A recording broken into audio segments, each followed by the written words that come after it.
दोस्तों, भारतीय जनता पार्टी जो खुद को इन दिनों महिला हितैषी बताने में लगी हुई है, अब उसकी पूरी पॉलिटिक्स का खुलासा हो चुका है। महिलाओं की आरक्षण की मांग करने वाले महिलाओं का कितना सम्मान करते हैं, वो सबके सामने आ चुका है। दरअसल सोशल मीडिया पर एक महिला का वीडियो तेजी से वायरल हो रहा है, जिसमें बीजेपी के जिला अध्यक्ष पर ऐसे आरोप लगा रही है वो महिला, जिसे सुनकर हर कोई हैरान और परेशान है। हर कोई सोच रहा है कि महिलाओं का हितैषी बनने वाली पार्टी कैसे इस हद तक गिर सकती है। अखिलेश यादव और कांग्रेस के नेता बीजेपी वालों के मजे ले रहे हैं। वहीं एक वीडियो नेता विपक्ष राहुल गांधी की भी सामने आई है, जिसमें वो कुछ महिलाओं के साथ बैठे हुए नजर आ रहे हैं, जिसमें वो बीजेपी के विपक्ष को महिलाओं विरोधी बताने वाले नैरेटिव को पूरी तरीके से एक्सपोज करते हुए दिखाई दे रहे हैं। तो बीजेपी नेत्री ने बीजेपी को एक्सपोज करते हुए क्या कुछ कहा है और कैसे राहुल गांधी ने बीजेपी के लिए सिरदर्द बढ़ा दिया है, सब कुछ आपको विस्तार से बताएंगे और समझाएंगे अपनी स्पेशल रिपोर्ट में। नमस्कार, मैं आकांक्षा और आप देखना शुरू कर चुके हैं 4 PM न्यूज नेटवर्क। आज सत्ता की आंखों में आंखें डालकर पत्रकारिता करना मुश्किल हो गया है। हमारे 4 PM नेशनल यूट्यूब और फेसबुक चैनल को, जिसे आपका प्यार और विश्वास हमेशा से मिलता रहा है, उसे बंद करके सरकार ने साबित कर दिया है कि वो आपके सवालों से कितना डरती है। मुश्किल दौर है, लेकिन हम ना रुके थे और ना ही रुकेंगे। हम सच के लिए हमेशा लड़ते रहेंगे। ऐसे में 4 PM यूपी को ज्यादा से ज्यादा ज्वाइन करें और स्वतंत्र पत्रकारिता को जिंदा रखने के लिए जितना हो सके उतना हमारा आर्थिक सहयोग करें। आपके सहयोग से ये जंग हम जीत कर रहेंगे। दोस्तों, जब संसद में बीजेपी का लाया हुआ परिसीमन बिल का विपक्ष ने विरोध शुरू किया था, तभी मोदी शाह को समझ आ गया था कि विपक्ष उनके मंसूबों को कभी सफल नहीं होने देगा। तभी से उन्होंने देश में ऐसा माहौल बनाना शुरू कर दिया जैसे पूरा विपक्ष ही महिला विरोधी है। इस झूठी धारणा को बनाने के लिए बीजेपी ने क्या कुछ नहीं किया। गोदी मीडिया से झूठ बुलवाया, सोशल मीडिया पर झूठ बोला, सड़कों पर महिलाओं की रैली निकलवाई। इससे भी काम नहीं चला तो फिर प्रधानमंत्री नरेंद्र मोदी राष्ट्र के नाम संदेश जैसे मंच का इस्तेमाल तक करते हुए नजर आए। आंसू बहाए, गंदी एक्टिंग की, ताकि बस किसी तरह चुनाव में ये माहौल बनाया जाए कि विपक्ष को महिलाएं वोट ना दें।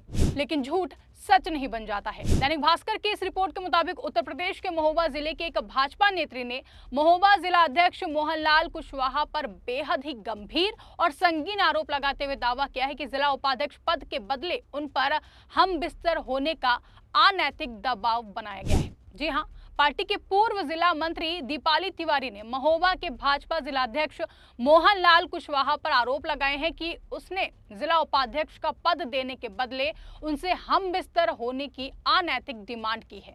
उनका कहना है कि जब उन्होंने जिला उपाध्यक्ष पद के लिए बात की तो जिला अध्यक्ष ने उनके सामने ऐसी शर्त रखी जिसे सुनकर वो दंग रह गई। आप भी उनकी इस वीडियो को देखिए और समझिए बीजेपी अपने महिला कार्यकर्ताओं के साथ कैसा व्यवहार करती है। मैंने जिला अध्यक्ष मोहनलाल जी से कहा कि मुझे आपसे कुछ बातें करनी है अपने पद को लेकर।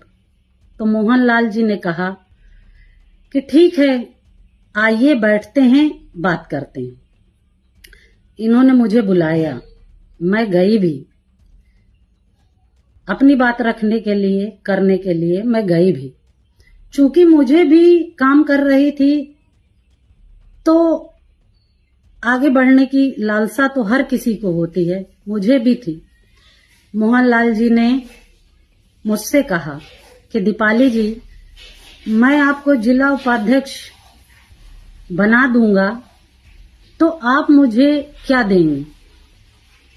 मैंने कहा, भाई साहब, मेरे पास देने के लिए कुछ नहीं है, क्योंकि अभी अभी मेरा घर मकान बिक चुका है, आपको पता है।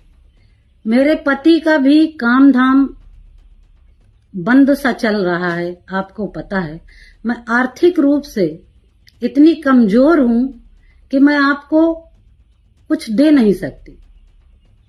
मोहनलाल जी ने कहा, अरे दीपाली जी, आपके पास देने को बहुत कुछ है। मैंने कहा, भाई साहब, मैं समझी नहीं, कहना क्या आप चाहते हैं। इन्होंने कहा, आप समझदार हैं, आपको मुझे बताने की आवश्यकता नहीं है, आप इशारों को समझिए। मैंने कहा, भाई साहब, मैं ना तो इशारों में बात करती हूं, ना मुझे समझ में आता है ये सब। आप खुद का बताइए, यदि करने योग्य होगा तो मैं जरूर करूंगा। तो मोहनलाल जी ने कहा, जिला उपाध्यक्ष बना देता हूं तो आप मेरे साथ लखनऊ, दिल्ली हर जगह चलेंगी, किसी को शक भी नहीं होगा। बस एक बार मैं कैसे इस बात को बोलूं मुझे खुद समझ में नहीं आ रहा है। इस जैसे नीच व्यक्ति को क्या कहूं मैं। इसने कहा बस एक बार मेरे साथ हम बिस्तर हो जाइए। हम बिस्तर होने का मतलब सारा समाज समझता है। इनकी इतनी गंदी भावना जो मुझे महीनों से कचोट रही है, मैं किसी से कह नहीं पा रही थी, शांत थी। मैंने कहा भाई साहब आपके घर में भी बहू बेटियां हैं, ऐसी बातें की जाती हैं? आप बहनों के प्रति ऐसी धारणा रखते हैं? और क्रोधित होकर मैं वहां से आने लगी तो इन्होंने कहा कि दीपाली जी अगर आप मेरी बात को मान जाएंगी तो मैं जिला पंचायत का आपको टिकट भी दे दूंगा। मैं लालची महिला नहीं हूं, इसलिए मैं शांत होकर गुस्से में लाल होकर वहां से वापस घर गई। अब देखिए इस वीडियो के बाहर आते ही हड़कंप मच गया है। लोग बीजेपी पर थूकने लगे हैं, पूछने लगे हैं कि बताएं ये कैसा नारी का सम्मान हो रहा है बीजेपी में। कांग्रेस नेता अतुल लोहंडे ने इस वीडियो को शेयर करते हुए एक्स पर लिखा चाल चरित्र चेहरा। वहीं जब सपा अध्यक्ष अखिलेश यादव से पत्रकार ने इस पर उनकी प्रतिक्रिया लेनी चाहिए तो देखिए कि कैसे अखिलेश यादव ने बीजेपी के मजे ले लिए हैं। बीजेपी में ये तो बहुत से आरोप लगते हैं बीजेपी पे कई लोग लगा चुके हैं आरोप।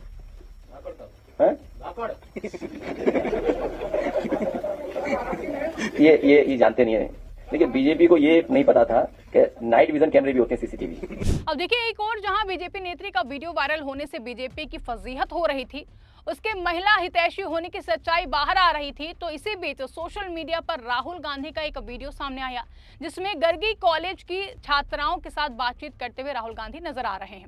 करीब आधे घंटे की इस वीडियो में राहुल गांधी छात्राओं से आम बातचीत के साथ साथ कई अहम मुद्दों पर बातचीत करते हुए दिखाई दिए। इसी दौरान उन्होंने बीजेपी के नैरेटिव को फेल करते हुए बताया कि कैसे विपक्ष महिला आरक्षण के समर्थन में एक पैर से तैयार था, लेकिन बीजेपी महिला आरक्षण के बहाने परिसीमन बिल लाने की कोशिश कर रही थी जिससे देश में मोदी की तानाशाही स्थापित हो सके।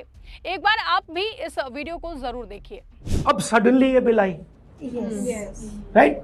उसमें 546, 543 नंबर है। हमारा कहना था 1/3 कर दो उसका 543 का और खत्म करो। उन्होंने नहीं किया। अब वो आए, अब वो ये कह रहे हैं कि हम नई वुमेन्स बिल एक्सटेंड करना चाह रहे हैं, but actually it's not a women's bill. It's very simple, it's delimitation. And ये कर क्या रहे हैं मैं आपको बता देता हूँ। ये चाहते हैं कि सदर्न इंडियन स्टेट्स को, स्मॉल स्टेट्स को, नॉर्थ ईस्टर्न स्टेट्स को निपटा दो, और मेन जो नॉर्दर्न स्टेट्स हैं उनको आप ज्यादा सीटें दे दो। Now this is a problem. I tell you why. Because first of all BJP सोच रही है कि हम नॉर्थ इंडिया में कभी हारेंगे नहीं। वो सच नहीं है, वो हारेंगे। That's a different story. But why is it a problem? It's a very dangerous thing to do. Yes. Why? No, because in 1971, Indira Gandhi faced the same problem. She said, no, we are not going to increase the number of seats. After that, in 2002, Atal Bihari Ji faced the same thing and he said, we're not going to touch this. Why? Because if you change the number of seats in India without very carefully taking into account the consequences, you will risk war between the south and the north. Right? She's sitting from Kerala, there's Tamil Nadu, there's Andhra, there's Telangana, there's Karnataka. They will say, listen, what are you doing? We have successfully reduced our population, and now you're punishing us for that. Right? So what वो कर क्या रहे हैं? वो political advantage लेने के लिए conflict create कर रहे हैं। और हमारा कहना है कि देखो भैया, कॉन्फ्लिक्ट नहीं क्रिएट करने देंगे। आपको अगर महिला की बिल पास करनी है, वो पुरानी बिल पड़ी है, उसको ले आओ, उसको हम आज पूरा। अब राहुल गांधी का ये वीडियो इस बात को और भी ज्यादा मजबूत करता है कि महिला आरक्षण जैसे मुद्दों को किस तरीके से बीजेपी राजनीतिक हथियार बनाने की कोशिश कर रही थी, और जब बिल खारिज हो गया तो देश में माहौल बनाने की कोशिश हो रही है कि विपक्ष महिला विरोधी है और बीजेपी महिला हितैषी है। लेकिन बीजेपी नेत्री के खुलासे ने बीजेपी के सारे नैरेटिव पर पानी फेर दिया है, जिससे पता चलता है कि बीजेपी का असली चाल चरित्र और चेहरा क्या कहता है। बीजेपी सोच रही थी कि सिर्फ नारों और भाषणों से वो खुद को महिला हितैषी बना लेगी, मोदी जी 4 आंसू बहाएंगे और महिलाओं को बहका लेंगे। लेकिन सोचिए, जिस पार्टी की अपनी ही महिला कार्यकर्ता सम्मान और सुरक्षा की गुहार लगा रही, तो आम महिला का क्या हाल होगा। इस पूरे मामले को लेकर आप क्या सोचते हैं, आपकी क्या राय है, कमेंट करके हमें जरूर बताइएगा। फिलहाल के लिए इस खबरों में बस इतना ही। ऐसी ही तमाम बड़ी और राजनीतिक खबरों के लिए आप बने रहिए और देखते रहिए 4 PM न्यूज नेटवर्क।